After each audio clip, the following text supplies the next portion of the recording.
أشهد أن لا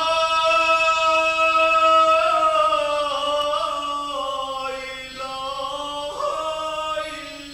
إلا الله.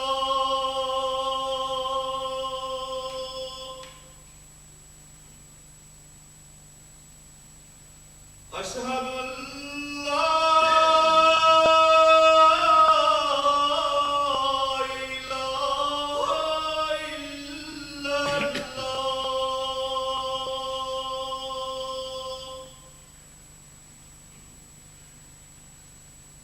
أشهد أن محمدًا رسول الله.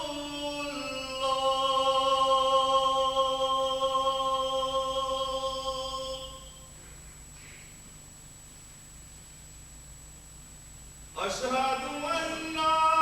محمدًا رسول الله.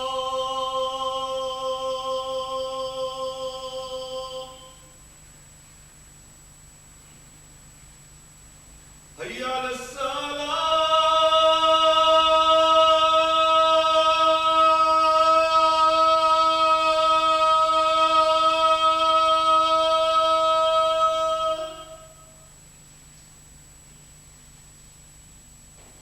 حي على الصلاة.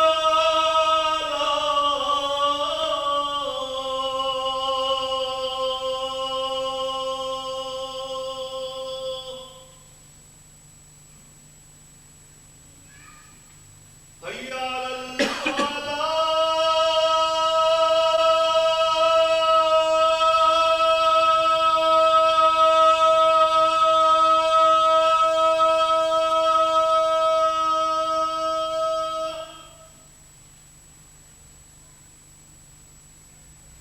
حي على الفلاح.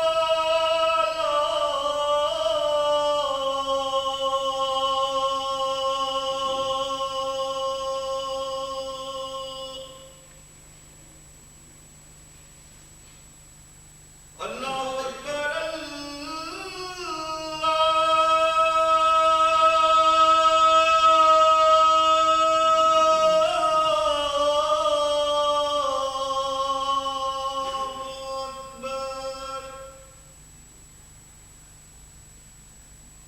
الله أكبر. لا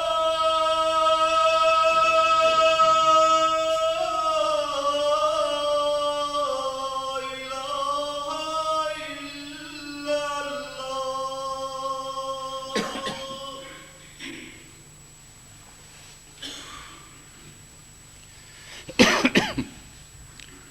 أشهد أن لا إله إلا الله وحده لا شريك له وأشهد أن محمدا عبده ورسوله. أما بعد فأعوذ بالله من الشيطان الرجيم. بسم الله الرحمن الرحيم. الحمد لله رب العالمين. الرحمن الرحيم مالك يوم الدين. إياك نعبد وإياك نستعين. اهدنا الصراط المستقيم صراط الذين أنعمت عليهم غير المغضوب عليهم ولا الضالين.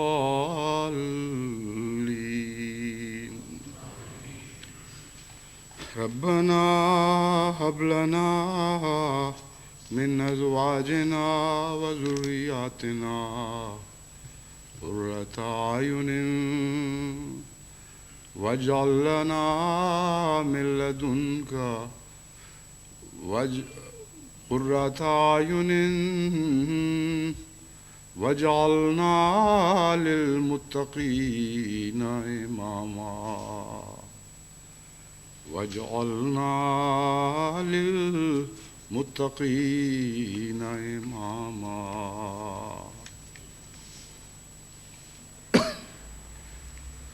میں نے گزشتہ خطبے میں اس امر پہ روشنی ڈالی تھی کہ کس طرح اس آیت کریمہ کا ایک حصہ بہت وسیع الاثر دکھائی دیتا ہے، اور اس آیت کے اندر گویا ایک مضامین کا دریا ایک کوزے میں بند ہے، اور وہ جو ٹکڑا ہے اس آیت کے اندر وہ ہے وَجْعَلْنَا لِلْمُتَّقِينَ إِمَامًا، کہ اے ہمارے خدا ہمیں متقیوں کا امام بنا دے۔ اس حصے آیت کا تعلق اولاد سے بھی ہے جس کا ذکر چل رہا ہے، اور ازواج سے بھی ہے جن کا پہلے ذکر گزرا کہ اے خدا ہمیں اپنے ساتھیوں سے آنکھوں کی ٹھنڈک نصیب فرما، اور اپنی اولاد کی طرف سے اور اولاد در اولاد کی طرف سے آنکھوں کی ٹھنڈک نصیب فرما، یعنی وہ آنکھوں کی ٹھنڈک جو متقیوں کو دیکھ کر نصیب ہوا کرتی ہے، اور ہمیں متقیوں کا امام بنا دے۔ اور اس کے علاوہ اپنی ذات میں یہ ٹکڑا بہت ہی وسیع معانی رکھتا ہے جن کا تعلق زندگی کے تعلقات کے ہر دائرے سے ہے، اور پھر ان معنوں میں ازواج کے معنی بھی بدل جاتے ہیں، اور وہاں صرف بیویاں مراد نہیں رہتی یا خامن مراد نہیں رہتے، بلکہ زندگی کے کام کرنے والے ساتھی۔ اس پہلو سے میں اس آیت کے اس حصے پر آج کچھ مزید روشنی ڈالوں گا۔ جہاں تک نظام جماعت کا تعلق ہے، میں نے بڑے غور سے ایسی جماعتوں کے حالات کا تجزیہ کیا ہے جن میں افتراق پایا جاتا ہے۔ افتراق کی جو وجوہات ہیں ان میں سے بہت سی وجوہات کا تعلق آیت کریمہ کے اس حصے سے ہے کہ وَجْعَلْنَا لِلْمُتَّقِينَ إِمَامًا۔ بالعموم قیادت کی خواہش کے نتیجے میں اختلافات پیدا ہوتے ہیں، اور اس کی کئی صورتیں ہیں۔ ایک تو نظام جماعت کا انتخاب کا طریق ہے۔ اس طریق میں خالصتاً اس بات پر زور دیا جاتا ہے کہ محض تقوی کی بنا پر اپنے سرداروں کا انتخاب کرو یا جماعت کے عہدیداران کا انتخاب کرو۔ جہاں بعض دلوں میں تقوی کی کمی ہو وہاں وہ اس بات کو بھول جاتے ہیں اور جتھوں کے نتیجے میں انتخاب شروع کر دیتے ہیں۔ پس چونکہ منتخب کرنے والے غیر متقی ہوتے ہیں، اس لیے ایسے غیر متقیوں کا امام بھی غیر متقی بن جاتا ہے، اور وَجْعَلْنَا لِلْمُتَّقِينَ إِمَامًا کی دعا کا اطلاق باوجود اس کے کہ یہ مذہبی لوگ ہیں اور بظاہر مذہبی اور نیک اقدار کی خاطر عہدیدار چنے جا رہے ہیں، ان پر نہیں ہوتا۔ ایسی قیادت جب بھی ابھرتی ہے جو جتھے بندی کے نتیجے میں ابھرتی ہے، اس قیادت کے لازمی نتائج یہ نکلتے ہیں کہ وہ دوسرے مخلصین جو ایسی جماعتوں میں اقلیت میں پائے جاتے ہیں، وہ یا تو رفتہ رفتہ تقوی کے دائرے سے خود باہر نکلنا شروع ہو جاتے ہیں اور جتھے کے مقابل پر جتھا بناتے ہیں، یا پھر وہ بالکل جماعت میں بے اثر اور بے حقیقت ہو کے رہ جاتے ہیں اور جماعت کا رخ ترقی کی بجائے تنزل کی جانب مڑ جاتا ہے۔ لیکن یہ جو آخری صورت ہے ایسی نسبتاً کم دیکھنے میں آتی ہے۔ اکثر یہ دیکھا گیا ہے کہ وہ لوگ جو جماعت کی اکثریت کے نزدیک تقویٰ کے اس مقام پر نہیں ہوتے کہ انہیں کوئی عہدہ دیا جائے، وہ اقلیت میں پائے جاتے ہیں۔ اور جہاں تک میں نے تفصیل سے جائزہ لیا ہے، خدا تعالیٰ کے فضل کے ساتھ یہ پہلی صورت بہت کم واقعہ ہوتی ہے، اور بسا اوقات جماعت کی اکثریت تقویٰ کے ساتھ ووٹ دیتی ہے اور اس کے نتیجے میں متقی ہی ان کے سردار بنائے جاتے ہیں۔ لیکن وہ حصہ جن کو رد کر دیا جاتا ہے، ان میں ایک مقابل کی لیڈرشپ ابھرتی ہے، اور اس لیڈرشپ کا تعلق اس پہلی لیڈرشپ سے ہوتا ہے جس کا قرآن کریم نے ذکر فرمایا ہے کہ جب خدا تعالیٰ نے آدم کو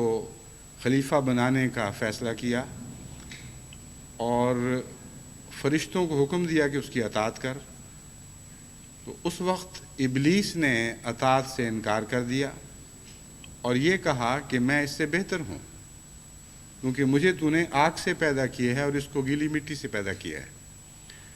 بس ایسی صورت میں ہمیشہ میں بہتر ہوں کی آواز اٹھتی ہے،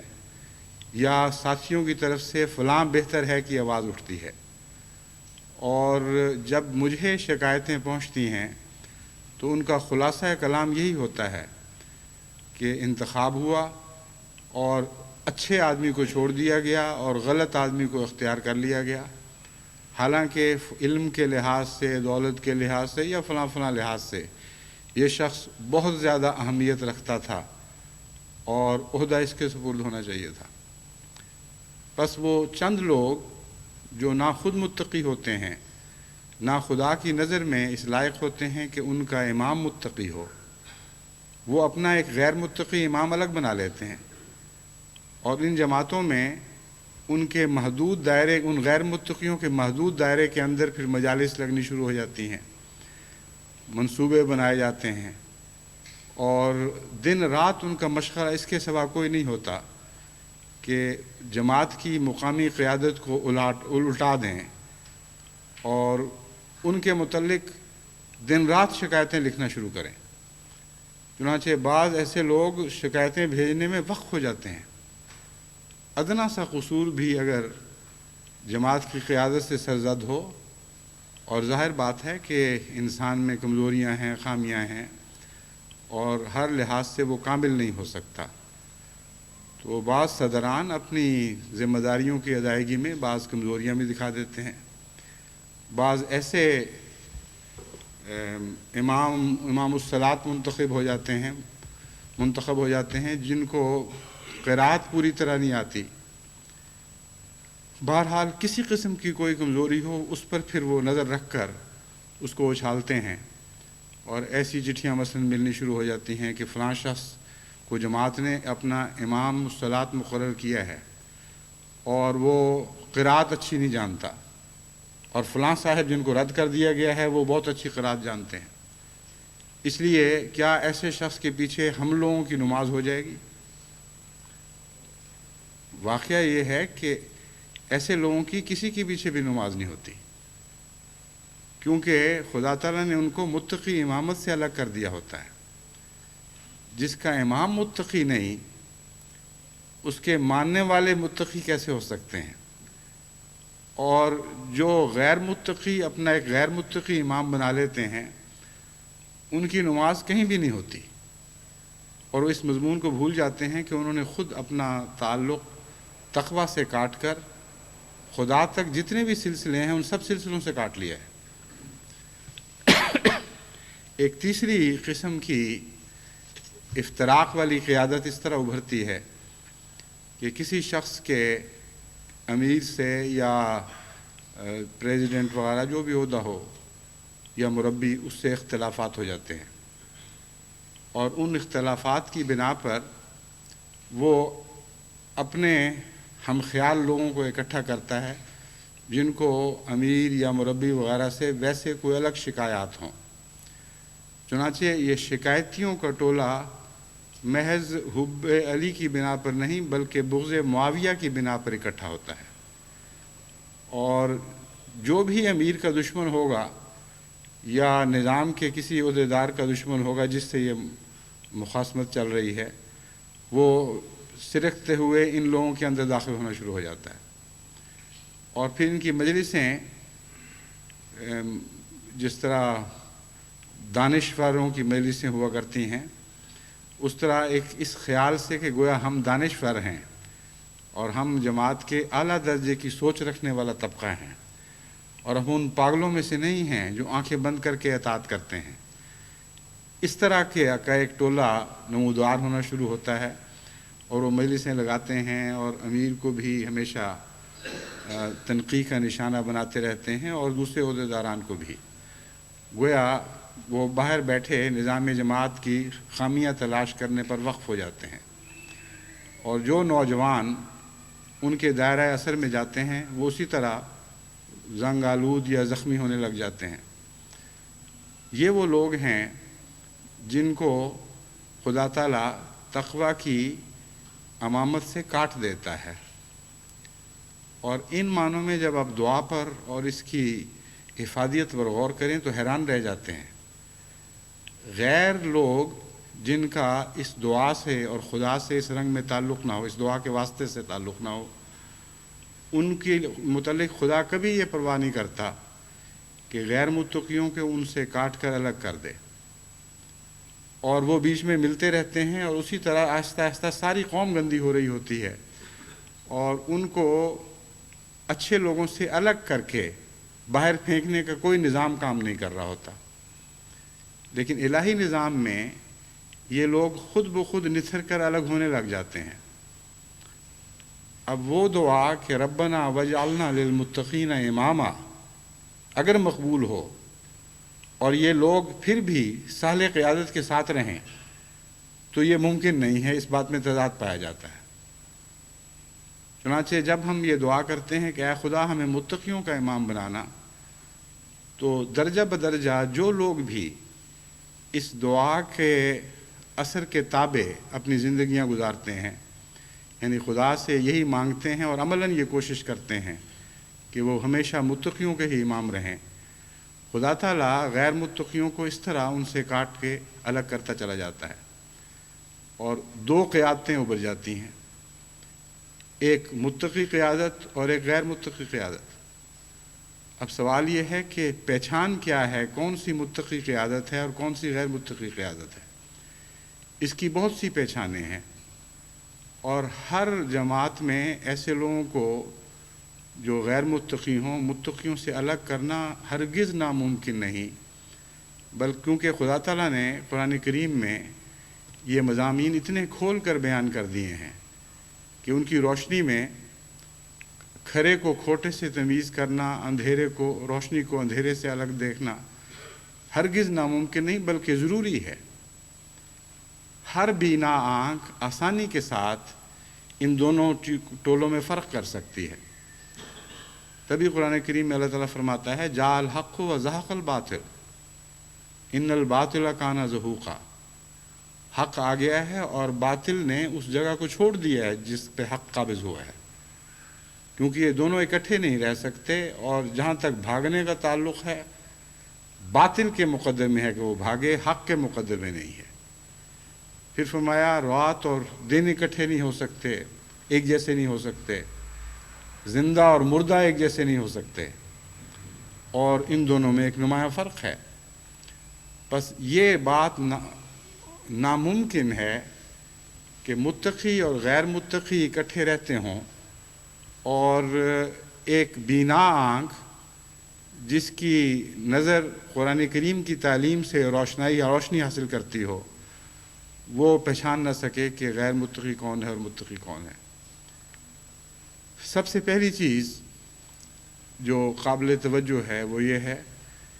کہ متقی شخص اعلیٰ مقاصد کی خاطر اپنے جذبات کو قربان کرتا ہے، اور اپنے جذبات کی خاطر اعلیٰ مقاصد کو قربان نہیں کیا کرتا۔ اگر اس کا نفس کچلا گیا ہے اور وہ اپنے نفس کا بدلہ اتارتے ہوئے جانتا ہے کہ اور بھی بہت سے نفوس کو زخمی کرے گا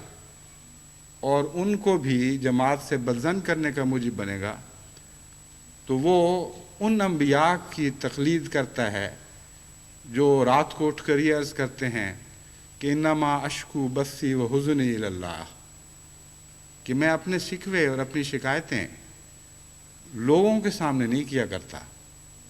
بلکہ رات کے اندھیروں میں تنہائی میں اٹھ کر خدا کے حضور پیش کرتا ہوں۔ بس متقی ہمیشہ اپنے شکووں اور شکایتوں کو خدا کے حضور پیش کرتا ہے یا خدا کے نمائندوں کے حضور پیش کرتا ہے، جن کو وہ جانتا ہے کہ خدا کی طرف سے نمائندہ ہیں۔ یہ بحث الگ ہے کہ دنیا کی نظر میں وہ نمائندہ ہیں یا نہیں، لیکن جب تک کوئی شخص یہ سمجھ رہا ہوتا ہے کہ فلاں شخص خدا کی طرف سے نمائندہ ہے، اس وقت تک اگر وہ متقی ہے تو اس کا فرض ہے کہ اپنے شکوے اور اپنی شکایات اسی طرح خدا کے نمائندوں کے حضور پیش کرے جس طرح وہ خدا کے حضور پیش کرتا ہے۔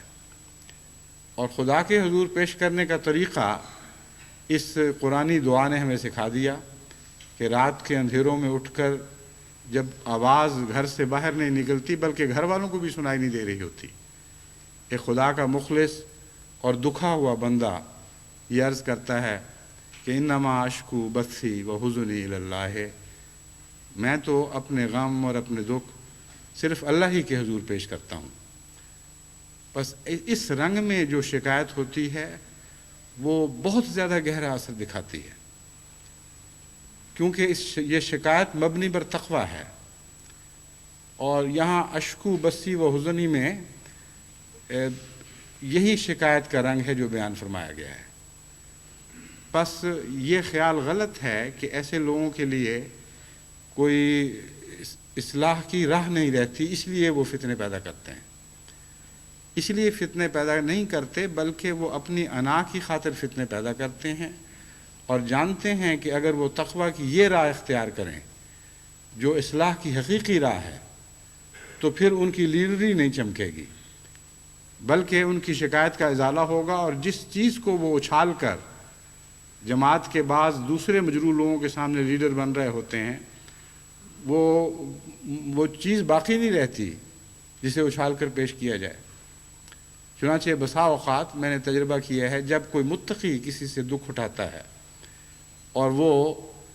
بصیغہ راز مجھے مطلع کرتا ہے کہ یہ واقعہ ہوا ہے، میں تو بہرحال برداشت کر رہا ہوں، لیکن مجھے ڈر ہے کہ اگر یہ اسی قسم کے حالات چلتے رہے تو بعض لوگوں کے لیے ٹھوکر کا مجھے بھی بن سکتا ہے۔ جب میں تحقیق کرواتا ہوں، کیونکہ متقی کی تحریر میں بھی ایک بڑی قوت ہوتی ہے، اور صداقت اپنے آپ کو خود منواتی ہے، اس میں گواہیوں کی ضرورت نہیں رہا کرتی۔ ایسی تحریر دیکھتے ہی یقین ہو جاتا ہے کہ یہ آدمی سچا ہے، لیکن محض اس وجہ سے نہیں بلکہ تحقیق کا حق ادا کرنے کی خاطر جب تحقیق کروائی جاتی ہے تو پتہ چلتا ہے، اور ہمیشہ ایسے شخص کی شکایت کا ازالہ کرنے کی کوشش کی جاتی ہے اور وہ مطمئن ہو جاتا ہے، لیکن اس کے نتیجے میں نہ اس کے گرد کوئی ٹولہ اکٹھا ہوتا ہے، نہ وہ زبان کے چسکوں کا موقع ملتا ہے کہ مجلسیں لگ رہی ہیں اور کرٹیسائز کیا جا رہا ہے، بعض لوگوں کو تنقید کی جا رہی ہے، اور اسی طرح ایک الگ اپنی چودراہٹ قائم کر لی جاتی ہے۔ یہ جو لوگ ہیں جن کا یعنی تیسرا طبقہ جس کا میں ذکر کر رہا ہوں،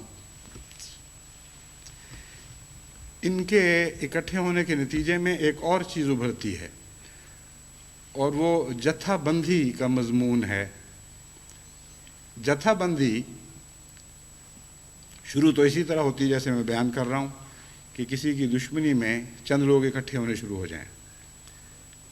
لیکن جب ان میں کچھ طاقتور، کچھ منہ پھٹ لوگ شامل ہو جاتے ہیں تو اندرونی طور پر ان میں قوت کا احساس پیدا ہو جاتا ہے، اور یہ احساس پیدا ہوتا ہے کہ ہوتا کون ہے ہمیں دبانے والا۔ ہم مجالس میں اٹھیں گے اور کھلے منہ سے بکواس کریں گے، اور تنقید بھی کریں گے اور گالیاں بھی دیں گے، اور جب بھی کوئی امیر ہمیں دبانے کی کوشش کرے گا اس کے منہ پر بات ماریں گے، اور ہمارے ساتھی اٹھ کر شور مچائیں گے اور کہیں گے اس کی بات سنو، تم یہ کیا اپنی باتیں لگائے ہوئے ہو۔ جب اس قسم کی طاقت کا احساس جتھے میں پیدا ہو جائے تو پھر یہ بغاوت کی وہ آخری شکل ہے جو شیطان نے انا خیر منہ کہنے کے بعد اختیار کی۔ پہلے اس نے قرآن کریم نے ہمیں سمجھایا کہ خدا کے مقابل پر بغاوت کا اعلان نہیں کیا تھا، اور خدا کے مقابل پر ہرگز اپنی بڑائی بیان نہیں کی تھی. اس نے خدا کے منتخب نمائندے کے مقابل پر اپنی بڑائی بیان کی تھی اور کہا تھا میں اس سے بہتر ہوں, تیرا انتخاب غلط ہے. جب خدا تعالیٰ نے اس کی اس بات کو رد کر دیا اور بعد میں جاری ہونے والے مضمون سے ثابت ہو گیا کہ شیطان جھوٹا تھا اور خدا کا انتخاب ہی سچا تھا, تو بعد میں پھر اس میں وہ انانیت پیدا ہو گئی جو جتھے کے نتیجے میں پیدا ہوتی ہے. چنانچہ اس نے خدا سے کہا کہ مجھے مہلت دے کہ میں قیامت تک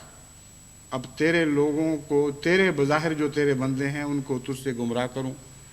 اور تیرے خلاف ان کو بغاوتوں پہ آمادہ کروں. جو جواب خدا تعالیٰ دیتا ہے اس میں یہ جتھے کی طرف اشارہ موجود ہے. فرمایا ہم جانتے ہیں تیرے پاس جتھے ہیں, تیرے پاس طاقتوں کے بعض طاقتور لوگ تیرے ساتھی بن چکے ہیں.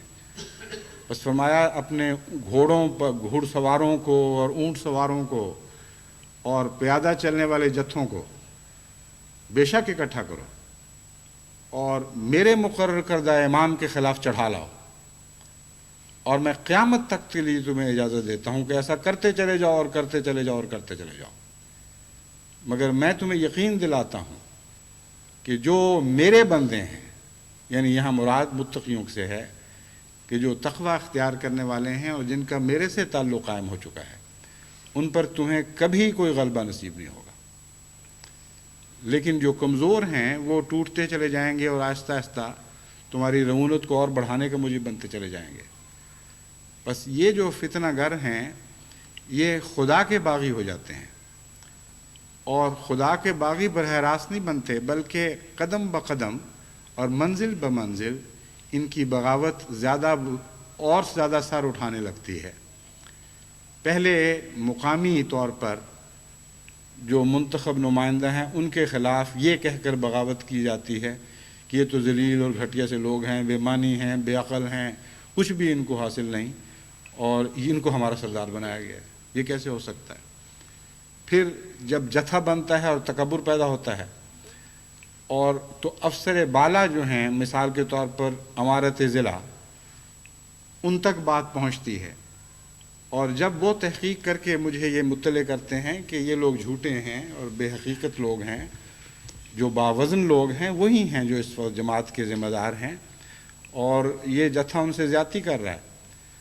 تو اس کے جواب میں یہ چٹھی ملتی ہے کہ آپ کا امیر ضلع خود نہایت غیر متقی ہے, جھوٹا ہے اور لالچی ہے. یہ وہاں آیا اور امیر نے یا پریزیڈنٹ نے اس کے لیے حلوے مانڈے تیار کیے, مرغے کھلائے اور یہ ان کے کھانے کھا کر انہی کے ہاتھ پر بک کر واپس لوٹا ہے. اس لیے اس کی بات کا آپ اعتبار کس طرح کر لیتے ہیں. جب ان کو لکھا جائے کہ اچھا ہم اور آگے بڑھ کر بالائی سطح پر کمیشن مقرر کرتے ہیں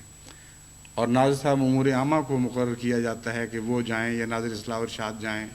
ان کے ساتھ ایک جتھا, ایک گروہ مل جائے, یعنی ایک گروہ نہیں یعنی مرکزی اور نمائندگان شامل ہو جائیں, تو ایسی جگہوں میں جب وہ پہنچ کے تحقیق کرتے ہیں تو لازماً پہلی تحقیق کے مطابق ہوتی ہے. اس کا وہ جواب یہ دیتے ہیں کہ دیکھ لیا وہی بات ہوئی, امیر ضلع نے ان لوگوں کی خاطریں کی ہیں, امیر ضلع نے ان لوگوں کو ہتھے چڑھا دیا ہے, مرکز میں تو تقوی رہا ہی نہیں, آپ نہیں ہیں تو پیچھے کچھ بھی نہیں رہا, سب صفایا ہو چکا ہے. آپ کو پتہ نہیں کہ لوگ کس طرح تقوی کا دامن چھوڑ کر دنیا داریوں میں پڑ چکے اور وہ پیچھے تو حال ہی کوئی نہیں رہا. پھر میں ان کو کہتا ہوں کہ اب ایک ہی طریق ہے کہ میں براہ راست فیصلہ کروں اور تم براہ راست میرے خلاف بغاوت کرو, کیونکہ میں جانتا ہوں تم کون لوگ ہو, اور بجائے اس کے کہ تمہارا یہ پردہ بھی چاک ہو جائے, میں تمہیں یہی نصیحت کرتا ہوں کہ جس طرح بھی ہے خاموشی سے زندگی بسر کرنے کی کوشش کرو اور دعا کرو کہ خدا تمہیں ہلاکت کا آخری قدم اٹھانے سے پہلے بلا لے اور اس زندگی میں ایسی بربادی نصیب نہ ہو جو لازماً اخروی زندگی کی بربادی پر منتج ہوا کرتی ہے. بس خدا تعالیٰ جب فرماتا ہے وَجَعَلْنَا لِلْمُتَّقِينَ کی دعا کرو، تو اس دعا میں سارا نظام شامل ہو جاتا ہے۔ انبیاء کی طرف سے یہ دعا چلتی ہے، اور جیسا کہ میں نے بیان کیا ہے، انبیاء کی امتوں کا وہ حصہ رفتہ رفتہ ان سے کاٹا جاتا ہے جن کا تقوی سے کوئی تعلق نہیں رہتا۔ چنانچہ قرآن کریم سے پتہ چلتا ہے کہ آخری زمانے میں جس قسم کے لوگ پیدا ہوں گے ان کے متعلق قرآن یہ شکوہ کرے گا قیامت کے دن کہ ان لوگوں نے ہمیں مہجور کی طرح چھوڑ دیا تھا۔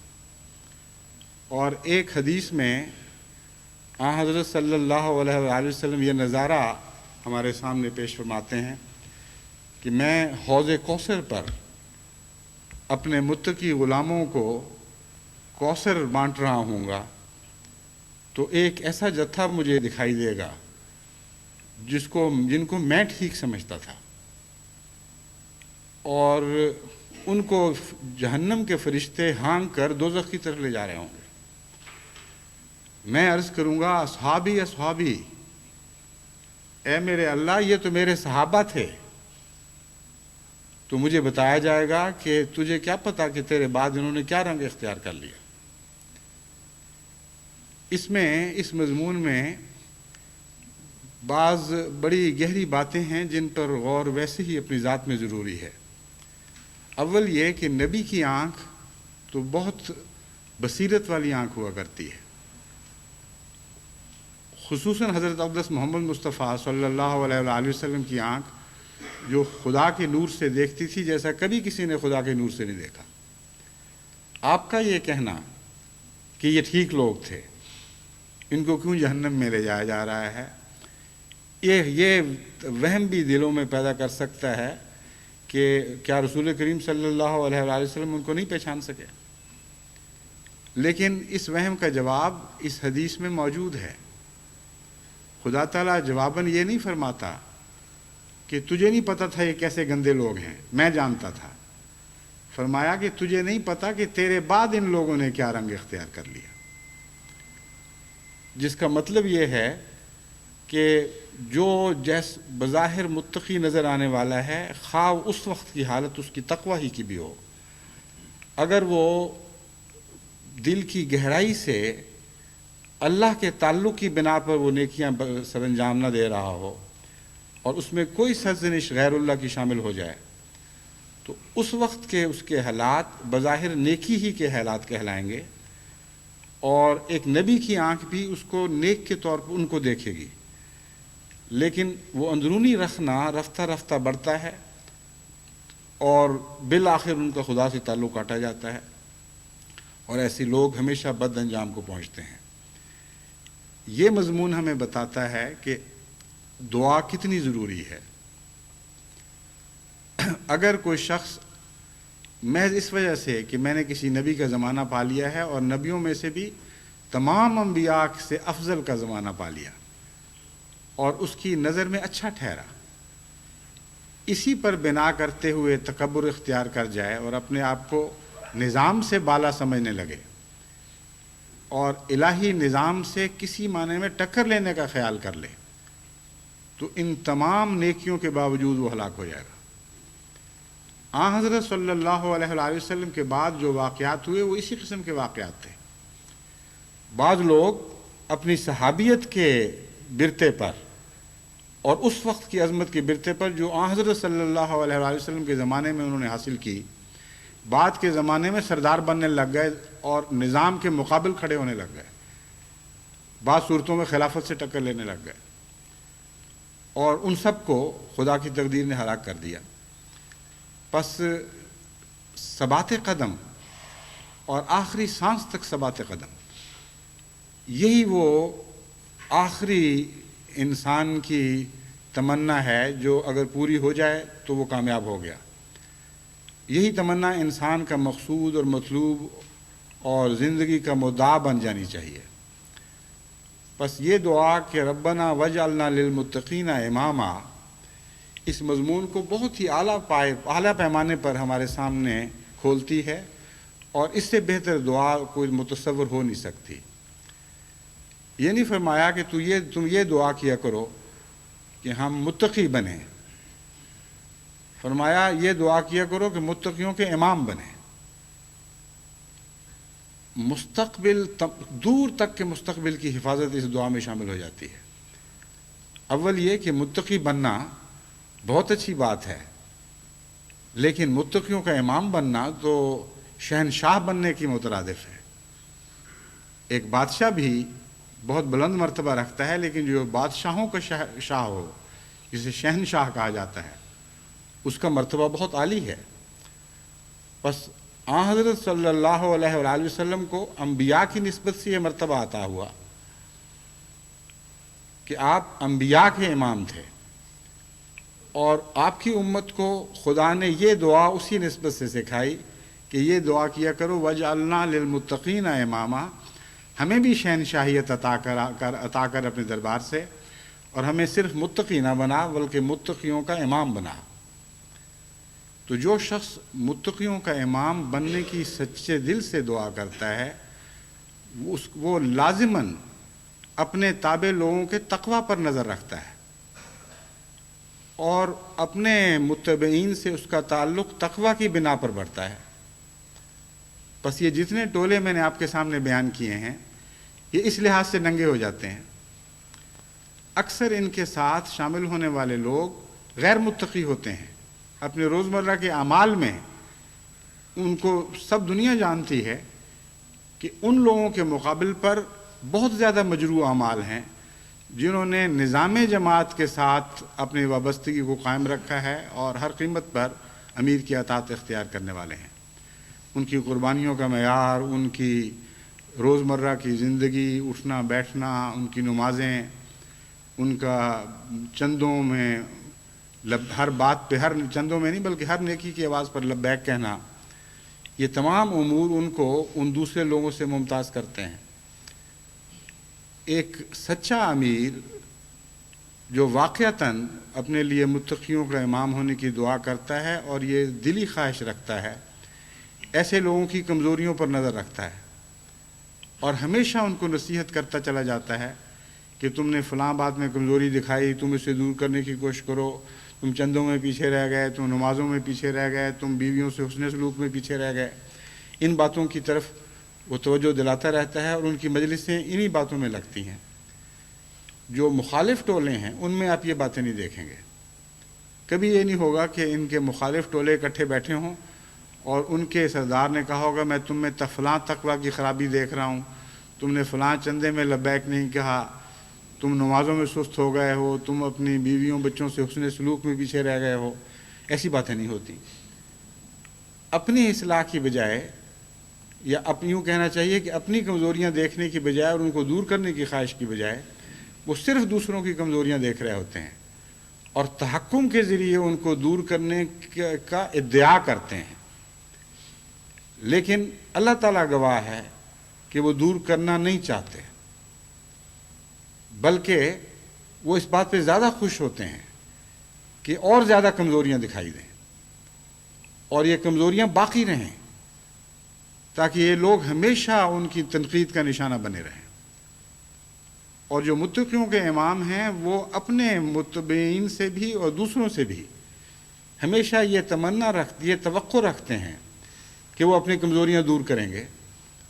اور ان کی زندگیاں کمزوریاں واقعتاً دور کرنے پر وقف رہتی ہیں، کمزوریوں پر تنقید کرنے پر وقف نہیں ہوتی۔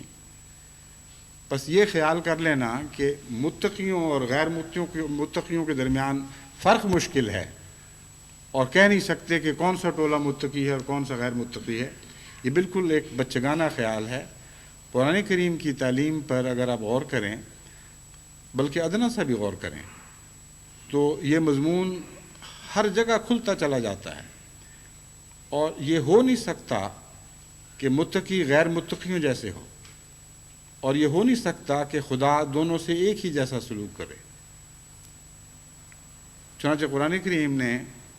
اس مضمون کو جہاں مختلف رنگ میں بیان فرمایا، وہاں یوں بھی بیان فرمایا، یا ایھا الذین آمنوا اتقوا اللہ ولتنظر نفس ما قدمت لغد واتقوا اللہ ان اللہ خبیر بما تعملون ولا تکونوا کالذین نسوا اللہ فانساہم انفسہم اولئک هم الفاسقون لا یستوی اصحاب النار و اصحاب الجنہ اصحاب الجنت هم الفائزون۔ کیسی خوبصورتی کے ساتھ، کس وضاحت کے ساتھ اس مضمون کے ہر پہلو کو کھول دیا ہے۔ تقوی کا ذکر چل رہا ہے، چنانچہ یہ تقوی ہی کا مضمون ہے۔ فرمایا یا ایھا الذین آمنوا اتقوا اللہ ولتنظر نفس ما قدمت لغد، اے وہ لوگو جو تقوی اختیار کرنے والے ہو، یا ایھا الذین آمنوا، اے وہ لوگو جو ایمان لانے والے ہو، اتقوا اللہ، اللہ کا تقوی اختیار کرو۔ اور تقوی کی پہلی علامت جو تم میں ظاہر ہونی چاہیے وہ یہ ہے کہ یہ دیکھو کہ تم نے اپنے آگے کیسے اعمال بھیجے ہیں اور اپنے پیچھے کیسی نسلیں چھوڑ کر جانے والے ہو۔ یعنی اپنے اعمال پر نظر رکھو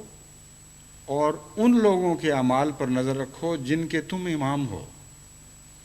جن نسلوں کو تم اپنے پیچھے چھوڑ کر جاؤ گے اور ان کو مستقبل کے سپرد کر کے واپس چلے جاؤ گے۔ بس اس تقوی کے ساتھ ایک انسان کو تو ہوش ہی نہیں رہتی کہ دنیا کو تنقید کا نشانہ بناتا رہے۔ تقوی کا مطلب اس کے دل پر اس جذبے کے، اس ہیبت کے ساتھ طاری ہو جاتا ہے کہ اگر میں نے ایسے اعمال اختیار کیے جو میں نے آگے بھیجنے ہیں اور قیامت کے دن انہوں نے مجھ پر گواہ بننا ہے، جو میرے لیے رسوائی اور ذلت اور خدا کی ناراضگی کا موجب بنیں گے،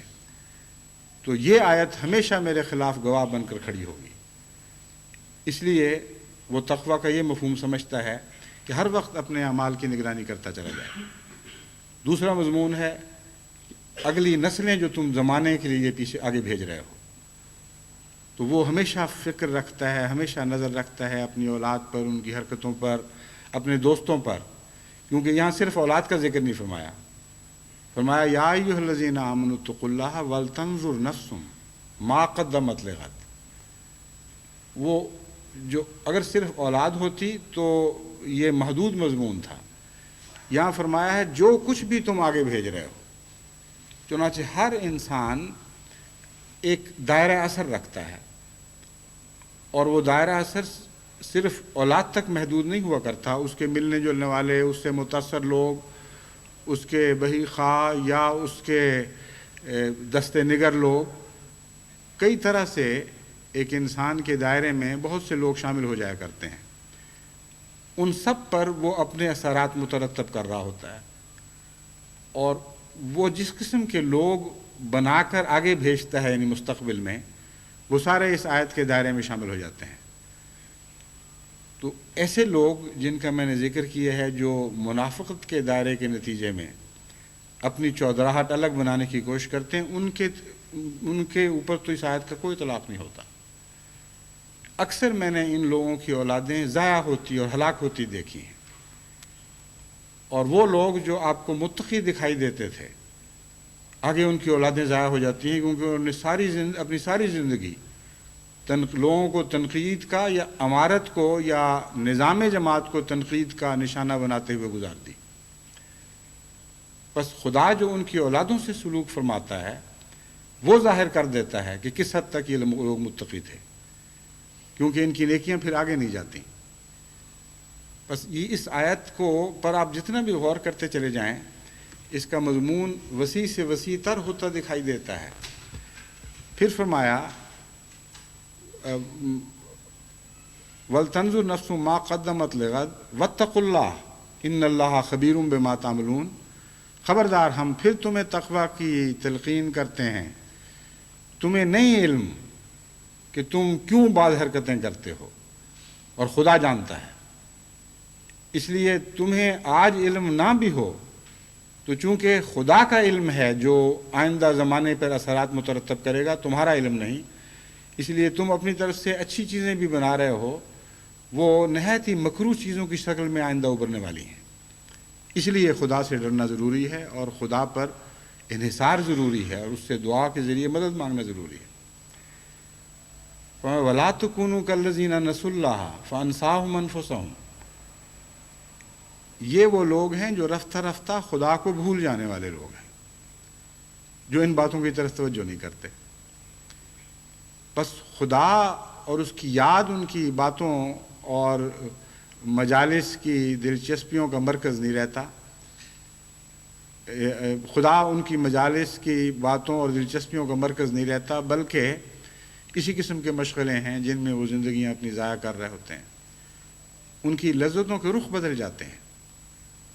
فرمایا اس کا نتیجہ نکلتا ہے کہ ایسے لوگ خدا کو بھول جاتے ہیں۔ فَأَنْسَاهُمْ أَنفُسَهُمْ، خدا ان کو اس طرح بھولتا ہے کہ ان کو اپنے مفادات سے غافل اور بے خبر کر دیتا ہے۔ بس لا تعلمون کا مضمون کیسی خوبصورتی کے ساتھ آگے بڑھایا گیا۔ فرمایا ہے یعنی لا تعلمون نہیں، ان اللہ علامات واتقوا اللہ ان اللہ خبیر بما تعملون، خبیر بما تعملون کا مضمون اس خوبصورتی سے آگے بڑھایا گیا ہے کہ اللہ جانتا ہے اور تم نہیں جانتے۔ اس کا نتیجہ یہ نکلے گا کہ تم رفتہ رفتہ خدا کو زیادہ سے زیادہ بھولتے چلے جاؤ گے، اور وہ لوگ جو خدا کو بھول جاتے ہیں خدا ان کو اپنے حال سے بے خبر کر دیا کرتا ہے۔ پس انساہم انفسہم کا مطلب یہی ہے کہ اللہ خبیر ہے اور تم نہیں جانتے۔ بس جب تم اپنے احوال سے بے خبر ہو جاتے ہو، تمہیں پتہ ہی نہیں رہتا کہ تم کیا کرتے ہو، کیوں کرتے ہو، اور کس نہج میں، کس سمت میں تم آگے بڑھتے چلے جا رہے ہو، تو ایسی صورت ہو جاتی ہے جیسے ایک سرپٹ گھوڑے پر نہ ہاتھ باغ پر ہو، نہ پا ہو رکاب میں، بے قابو ایک گھوڑے پر سوار انسان بہا چلا جا رہا ہو، جس رخ پر وہ گھوڑا سرکش گھوڑا اٹھ دوڑے اسی رخ پر انسان اس کا سوار دوڑتا چلا جاتا ہے۔ بس ایسے لوگوں کا انجام ان کے ہاتھ میں نہیں رہتا، اور ان کی بے خبری لازماً ان کے ماحول اور ان کی آنے والی نسلوں کی تباہی پر منتج ہوا کرتی ہے۔ پھر فرماتا ہے کہ لا یستوی اصحاب النار و اصحاب الجنہ، اصحاب الجنت هم الفائزون۔ یہ خیال نہ کرنا کہ اصحاب الجنہ اور اصحاب النار میں فرق کرنا مشکل ہے، یہ تو کھلے کھلے فرق ہیں۔ یہ ہو ہی نہیں سکتا کہ یہ دونوں ایک برابر ہوں اور ایک حال میں رہیں، یا خدا تعالیٰ ان سے ایک جیسا سلوک کرے۔ بس اس مضمون کو ایک اور رنگ میں بھی کھول دیا۔ نیک لوگوں کی اولادیں نیک رہتی ہیں سوائے بعض استثناؤں کے، اور ان استثناؤں میں بھی والدین میں سے کسی ایک کی غفلت کا دخل ہوتا ہے۔ چنانچہ حضرت نوح کی اولاد کا میں سے ایک کی خرابی کے جہاں ذکر فرمایا، وہاں حضرت نوح کی اہلیہ کی خرابی کا بھی ذکر فرما دیا، اور ان دو عورتوں میں ان کا ذکر کیا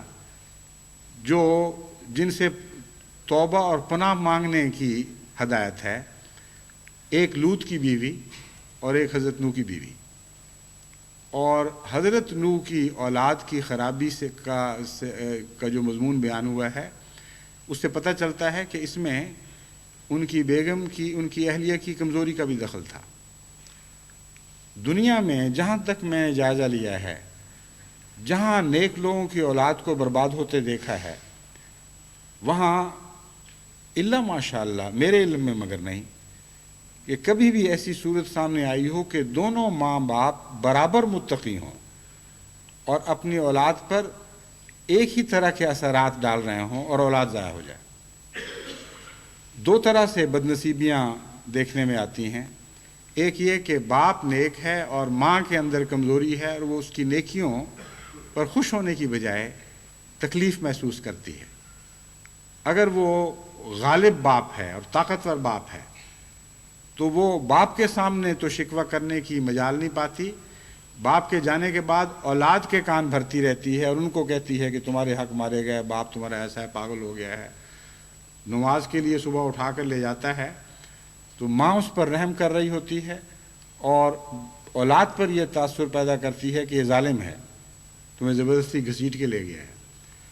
بس جہاں یہ تضادات پیدا ہو جائیں وہاں بعض دفعہ نیک بزرگ باپ کی اولاد بھی تباہ ہو جاتی ہے، اور اسی طرح بعض بزرگ ماؤں کی اولادیں بھی تباہ ہو جاتی ہیں اگر خاوند بد ہوں۔ تو دونوں کی ذمہ داری ہے، اور قرآن کریم نے اسی لیے یہ تمام مضامین جمع کے صیغے میں استعمال فرمائے ہیں۔ اور ایک پہلو سے قومی ذمہ داری بھی ہے، جیسا کہ میں کچھ بیان کر چکا ہوں، کچھ آئندہ بیان کروں گا۔ تو یہ یاد رکھیں کہ بد اور نیک دو طرح سے الگ الگ پہچانے جاتے ہیں۔ ایک اپنے حالات کی وجہ سے جو ایک مومن کو صاف دکھائی دینے لگتے ہیں، ان کو اس بات کی کوئی پرواہ نہیں ہوتی کہ ہماری غیر ذمہ داری باتوں سے کسی کا ایمان ذمہ دار باتوں سے کسی کا ایمان مجروح ہو جائے گا، اور وہ دن بدن اخلاص کے مقام سے گرتا چلا جائے گا، اور ان کو مزہ اس بات میں آتا ہے کہ ہماری باتوں کے نتیجے میں یہ دوسرے امامت سے ہٹ کر ہماری امامت کے پیچھے لگ جائے گا۔ ایسی بعض مثالیں بعض دفعہ مربیوں کی صورت میں بھی دیکھنے میں آتی ہیں۔ بعض مربی کسی ایسی جماعت میں جاتے ہیں جہاں اختلاف ہے، اور فوری طور پر دونوں فریق کی طرف سے اس مربی کا گہراؤ کرنے کی کوشش کی جاتی ہے۔ اگر وہ مربی غیر متقی ہو یا پوری طرح غیر متقی نہ ہو لیکن کچھ رخنہ موجود ہو، تو بعض دفعہ یہ ہوتا ہے کہ پہلے مربی سے مقابلہ اور رقابت اس کو غلط قدم اٹھانے پر آمادہ کر دیتے ہیں۔ وہ یہ ظاہر کرنا چاہتا ہے کہ پہلے مربی نے تو یہ کام کیے تھے اور میں اب آ کر اس جماعت کے ساتھ ٹھیک سلوک کرنے والا ہوں، اور پھر اس کا رجحان اس طرف شروع ہو جاتا ہے کہ فلاں فریق بہتر ہے اور جو مربی کے ساتھ لوگ تھے وہ غلط ہیں۔ چنانچہ وہ بجائے اس کے کہ تفرقہ دور کرے اور توحید کا قیام کرے، وہ تفرقے کی شکل بدلتا ہے۔ صرف جو لوگ پہلے مردود تھے ان کا وہ سردار بن جاتا ہے، اور جو پہلے محبوب تھے ان کا دشمن ہو جاتا ہے، اور پھر وہی شکایتوں کا سلسلہ اسی طرح جاری۔ لیکن بالآخر وہ لوگ پکڑے اور پہچانے جاتے ہیں۔ ایک مربی کو میں نے اسی سلسلے میں لکھا، میں نے کہا مجھے تو اس طرح پتہ چل جاتا ہے کہ تم کیسے کام کرتے رہے ہو کہ بعض لوگ جماعت میں سے جو پہلے میری بیعت میں داخل تھے اور میرے مرید تھے، اب وہ تمہاری بیعت میں داخل ہو چکے ہیں اور تمہارے مرید بن گئے ہیں۔ ان معنوں میں کہ جس امیر سے ان کو دشمنی ہے، جو میرا منتخب امیر ہے، جیسا میں چاہتا ہوں کہ اس سے محبت اور اطاعت کا تعلق کریں، وہ اختیار نہیں کرتے، اور تمہارے زیادہ تابع فرمان ہے۔ بس وہی مضمون دعا والا کہ اے خدا ہمیں غیر متقیوں کا امام نہ بنانا، اس طرح بھی جاری ہو جاتا ہے، اور وہ غیر متقی اپنے الگ امام بنا لیتے ہیں، اور ان کو خدا مجھ سے کاٹ کر الگ پھینک دیتا ہے۔ یعنی میں جب مجھ کہتا ہوں تو یہاں مراد خلافت مراد ہے، اور خلیفہ وقت سے ان کو کاٹ کے الگ کر دیا جاتا ہے۔ بس اس دعا کا دائرہ بہت وسیع ہے، یہ دعا بہت گہری ہے، اور اس کو صحیح معنوں میں سمجھنے کے ساتھ ہماری روحانی زندگی کی صحت وابستہ ہے۔ اور اگر ساری جماعت اس دعا کو اخلاص کے ساتھ مانگا کرے اور عادت مستمرہ بنا لے، ساری زندگی یہ دعا مانگے اور سوچ سوچ کر دعا مانگے اور اپنے حالات پر اس کا اطلاق کرنے کی کوشش کرے، تو میں آپ کو یقین دلاتا ہوں کہ بہت سے جماعت کے جھگڑے اور بھاری اکثریت جو فساد کی دکھائی دیتی ہے، اگرچہ دوسری جماعتوں کے مقابلے پر بہت ہی کم ہے، لیکن فساد کے دائرے میں جو بھاری اکثریت فسادیوں کی دکھائی دیتی ہے، وہ اس دعا کی اثر سے مرجھا کر بے حقیقت ہونے شروع ہو جائیں گے۔ بیماری تب بڑھتی ہے اگر بیماری کو پھیلنے کے لیے مناسب مواد مہیا ہو۔ پس یہ بھی لوگ جو فسادیوں کے سربراہ ہیں، یہ دراصل نو مینز لینڈ پر حملہ کرتے ہیں۔ جو خدا کے ہیں ان کے متعلق تو خدا تعالیٰ کا فرمان ہے، اور وہ قطعی اور یقینی ہے، وہ جو چاہیں کریں۔ سچے مخلصین کو اور متقیوں کو وہ کبھی خدا سے کاٹ کر الگ نہیں کر سکتے۔ جتنا بڑا مرضی ابتلا آ جائے، ایسے وفادار ہمیشہ نظام جماعت کے وفادار رہتے ہیں، بلکہ بعض صورتوں میں جب بعض ایسے لوگوں کو بھی سزا دینی پڑتی ہے ان کی غلطیوں کی وجہ سے، تو ان کی اولاد بجائے پیچھے ہٹنے کے اور زیادہ تقویٰ میں ترقی کرتی ہے، کیونکہ وہ اپنے والدین کو گھروں میں روتے اور معافیاں مانگتے دیکھتے ہیں، گڑ گڑاتے دیکھتے ہیں، اور پھر وہ نصیحت سنتے ہیں مسلسل کہ دیکھو ہم سے غلطی ہوئی ہے، تم آئندہ یہ غلطی نہ کرنا، اور وہ سمجھتے ہیں کہ نظام خلافت سے کٹنا ہی اتنی بڑی سزا ہے، اتنا بڑا عذاب ہے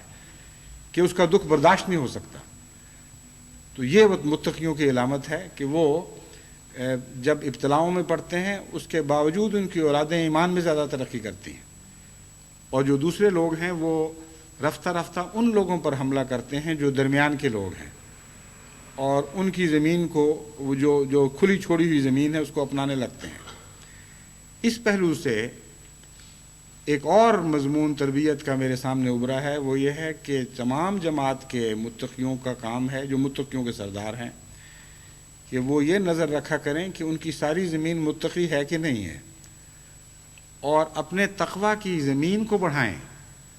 اور جو بیچ کے پڑے ہوئے لوگ ہیں ان کو ان ظالموں کے رحم و کرم پر نہ رہنے دیں، کیونکہ جب بھی ابتلا ہوں گے یہ بیچ کے لوگ ان کے قابو آئیں گے۔ اس لیے ان سب کو رفتہ رفتہ ادنا حالتوں سے اونچا کر کے اعلیٰ حالتوں کی طرف لے جائیں، اور ایسا متقیوں کا گروہ بنا دیں جن کے متعلق قرآن کریم فرماتا ہے کہ ان کا ہاتھ ایک ایسے عروہ وثقی پر پڑا ہوا ہے کہ لن فصام لہا، جس کے مقدر میں ٹوٹنا ہے ہی نہیں، کسی قیمت پر پھر وہ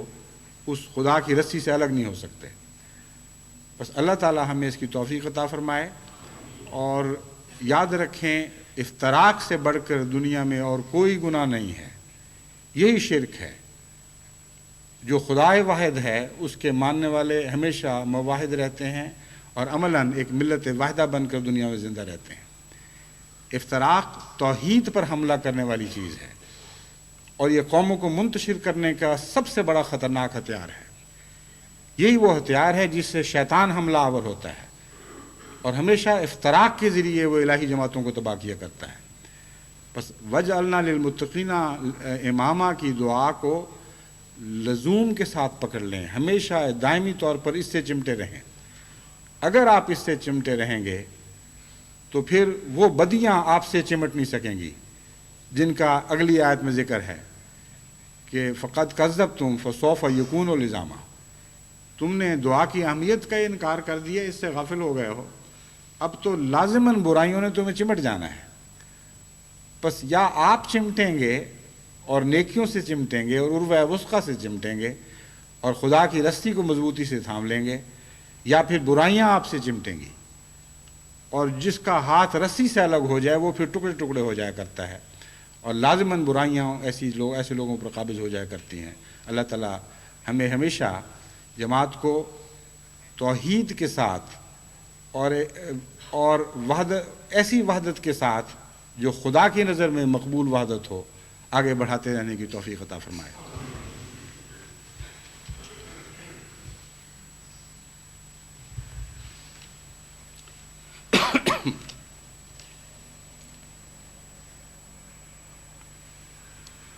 الحمد للہ نحمدہ ونستعینہ